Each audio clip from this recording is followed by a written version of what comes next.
कि होला नया सर रानी कटहर खोजेलू हरदम लमहर खैबू का कटहर खोजेलू हरदम लमहर खैबू का कटहर।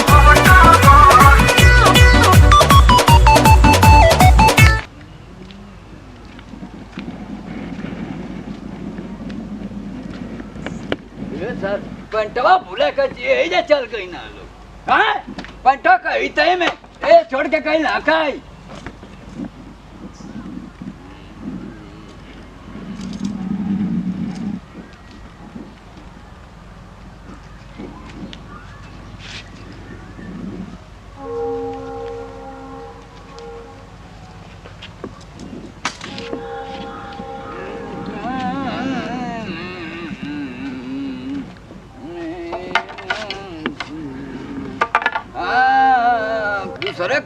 सरकारी मशीन पागल हवा पंपू सेट तो खूब आए चलावत हवा। हाँ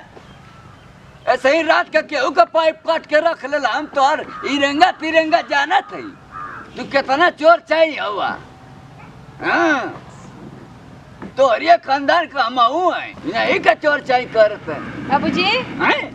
क्या करतन दिन भर यही से बैठो। हां तो क्या करी रे जाला बगीचा और कुल में लेढ़ा गिरत हटे यार। लेढ़ा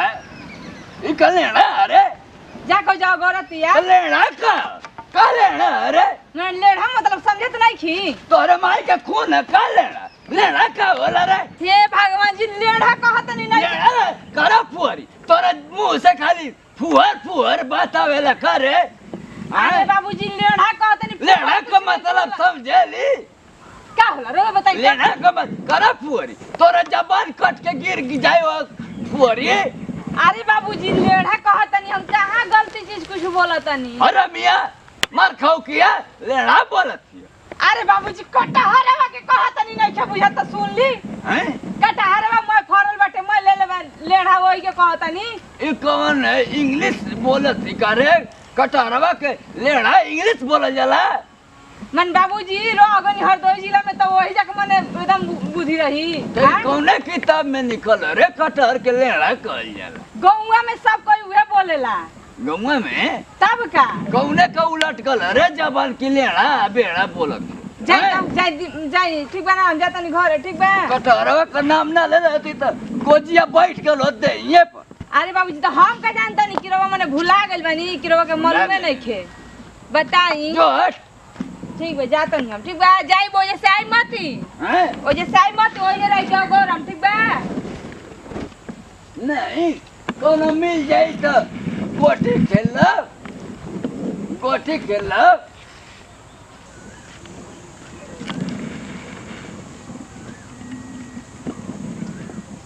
भाई पकड़ो तो ना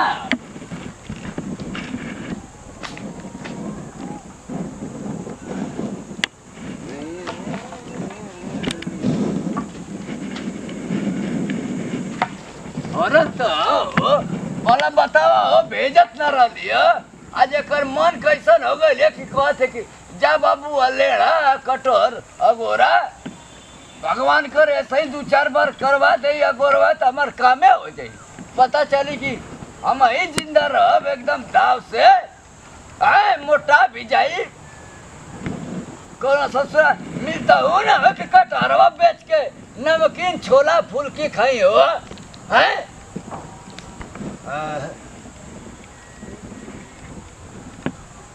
कौनो ना मिला था बाबू हैं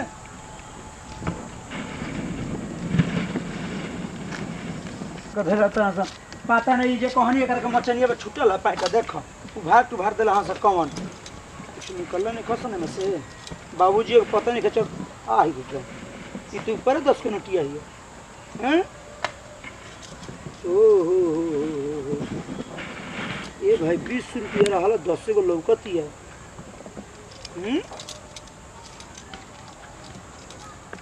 बाबूजी के ना समझ में वाला कम से कम छोड़ ही तो कम से कम मेरे को धो दी बढ़िया से एको बार ना समझ में वाला कहीं कुछ लगते नहीं थे हैं बाबूजी कहाँ गइल रहा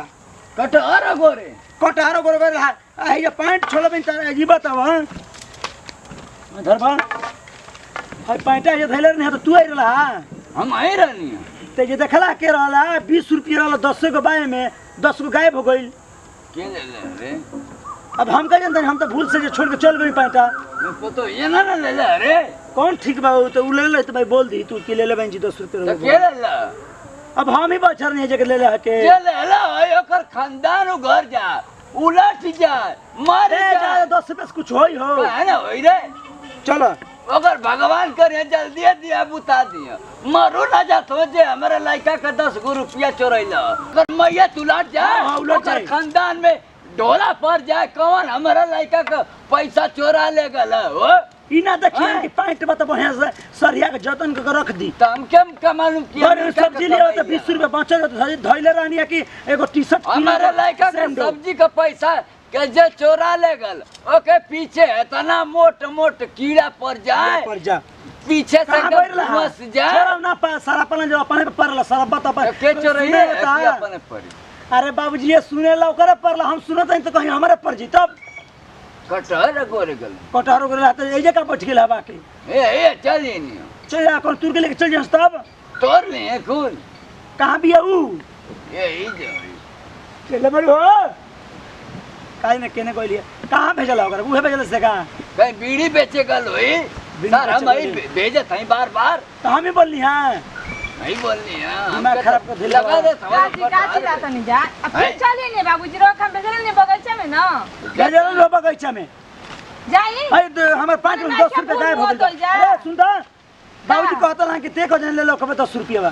के ए के रह जा। देखबो ना कहनी है हां हम तो पैंटे लाउ देखबो ना कहनी है जी देखबे ना कोनी है देखबे ना जवन कोनी हमारा मरद के पैसा ले ले ओकरा घर में आग लग जाओ ओकर पेट में हइया हइया फूट जाओ। दिने दहाड़े काहे खुला गरियावा सही रे? गरियावा दा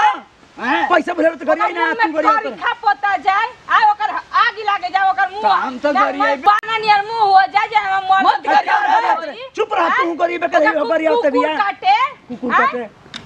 मत गरिया मत काहे काहे ना ना गरिया गरिया जी काहे ना गरिया यार हम मरद के दिने दहाड़े पैसा चोरा लेलो सा ओकर घर जा में जल्दी। आग लग जाओ जड़ जा ना रे हम उतार ये जा, धैले नहीं है जे धैले नहीं है करुआ है जे पैंट फक गइल नहीं है हाँ। और वही तो कहता नहीं के बाबूजी तू निकल ले बड़ा कि के निकल ले बड़ा तो कहता ना रे हम तो रहबे ना कनी है आ ये जी हम तो उ कहला कि करे पतो हे ले तो मन को लेबी तो 10 रुपया पूछ के ले ली बाबूजी तो देखबे ना कहनी हम ले। कहनी है जैसे जैसे चल ले धर आई 10 रुपया बाव में ओकरा घर में आग लगे को हाँ, हइया चल, प्लेट समा चल, जाए आई कौन चल। हम मरद के पैसा चोरा ली हलो चल रे मत गरिया अपने परेला रे मावतिया चल काहे अपन पे परी जी काहे अपन अरे पे चल परी? रे भच्चा भच्चा करिए चल गरिए घर भच्चा चल के। भच्चा बोली ना। चल, 10 रुपया खातिर गरिया उतर चभर चभर बताओ लाजा शरम ना कि 10 रुपया निकालल महंगा बा हां गरिया दलई त सही कर ऐसन गरिया से कि कहीं मुंह से खून ना आ जा हमरे हैं शराब दला अब बताओ हम वो गरिया दले वो गरिया दला अल्ले दले उलट जाए हमके बताओ ऐसन से गाड़ी देते कि हमर करेजा ढील हो गल हैं कहाँ रे भैया कहाँ जा सवा बाबा तनी जा तनी कोठार लिया हुए माई भेजल सिया चार पारे खातिर कोठार लिया हुआ अच्छा हां तो का करबा अचार डलबा ना चार डालक बा तो ले ला हमारे कटहरवा तुको काट दे थई ले ला पैसा दे जो दे कर रही वो धीर का देवा मैं के दे दिया ठीक बा हैं ले जीबा कर पे देबा पहले काट लो पर हिसाब से न पैसा दे आ केहू के बताइया मां ना बताई तो के आऊ ना हो के दुकान पे दे तुको तोड़ दे चीर गुंडू के अच्छा वो चावल चाचा के हाँ उन्हों के दे दिया कह दिया कि पैसा बाद में हम जाए तो ले ले ठीक बा हम बोल छोला फुलके तो काम हो जाई बोल दूं कि चिरकुट बाबा देले बड़ा हाँ कैसे बताइया मां ना बताई केहू रास्ता होता ना केहू से ना बताई हाँ तुरंत रहो हाँ तुरंत जल्दी चढ़ावा चढ़ाई अकेली अकेला उठावा ए पीछे में कैसा हथवा डाला तवा हो उठावा तनी धोके डाले उठाओ तो हथवा का डाल दे तो पूरा तो धरी ना तो फिर उठबो कैसे ऊपर दाढ़ी का पूरा पोटिया निकाल दे बा अच्छा ठीक है धर तनी चलो चल आई हाँ बैक पैर दब ए इधर जब छोड़ ऐसे ऐसे दब अच्छा दादी हाँ ठीक बोलो अरे ऐसा सुना ये करे का भाई अरे पैर दबे कहती भैया तू आवल हवा कटहर दे चोरी सिपत या जानी त मार के बानर बना दी हम। अच्छा ठीक है चलो आपसे बढ़िया ऐसा चढ़ती है पैर दबा। अच्छा पैरो तभी हां ठीक बा चल चढ़ जी बनू चढ़ो लील जोरे लुली आई माल छरहर बड़े बड़े तुरी हां हर करत समान फरहर रानी कटहर हो गइलु बुलबुल रसगर चल बा कटहर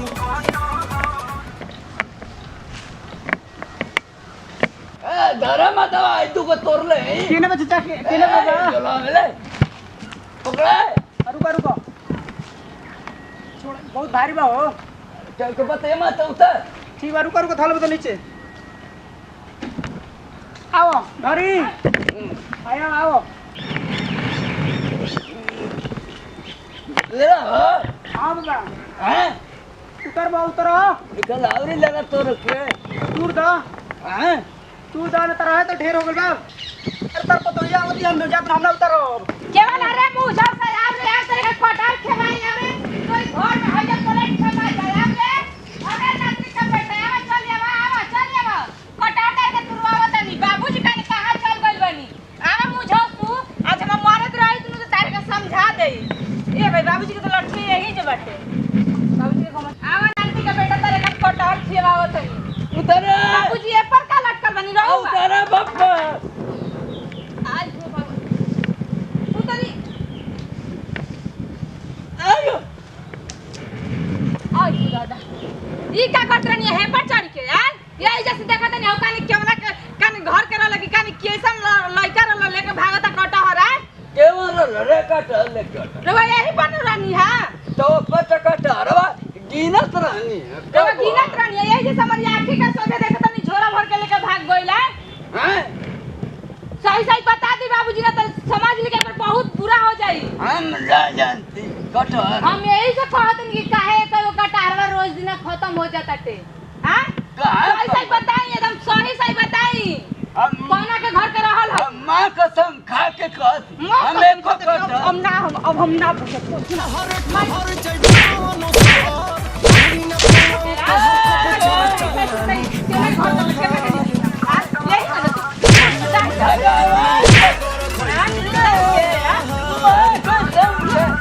दुनिया में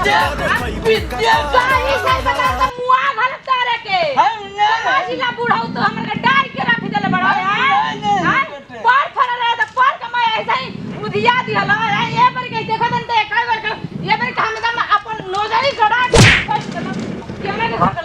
काल पकड़ती विद्या का सब मैं कसम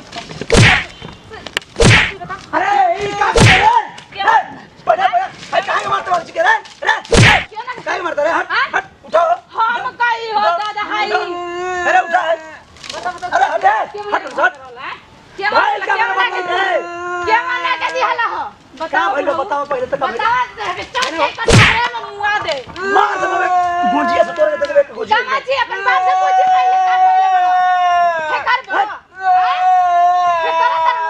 का भइल हो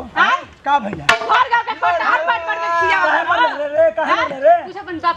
हैं बतै ना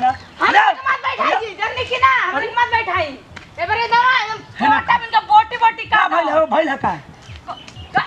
चले मुंह में बताई ना बताओ बाबूजी सरकार हम तार लइका है नु हम तार लइका हम तार लइका है नु हां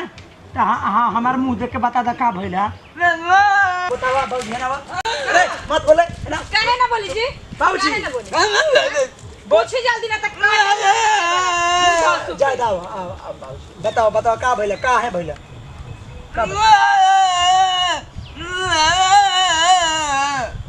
कनपट्टिया पर कना झाई हो गइल अरे लाल हो गइल बहू जा चुप रह चलो हम हरदी छाप देते लाल ना तार के काटे जल्दी मार अरे तेरे बोलता तो मार दूंगा फूट जे बार कटहर में धन दे दी हां मैं धान दी ना कटहरवा कटहर में धन दी हाय दी हाय ई जवानी में देवे ना कला बुढ़ौती में दिहन धान था हां ई दिहन इनके धन कहां बाड़ू कबर बोलत तो कहां जे बिना बतैले बोल दो काहे के तू बेइज्जती वाला काम करलो तो काहे घुमरिया के मारती है केकरा घर के आदमी तू रहो को घर में चल बड़ो हां तू दे ला तू के हां अच्छा चढ़ा तू ही नु हां रोज चढ़त रहा हां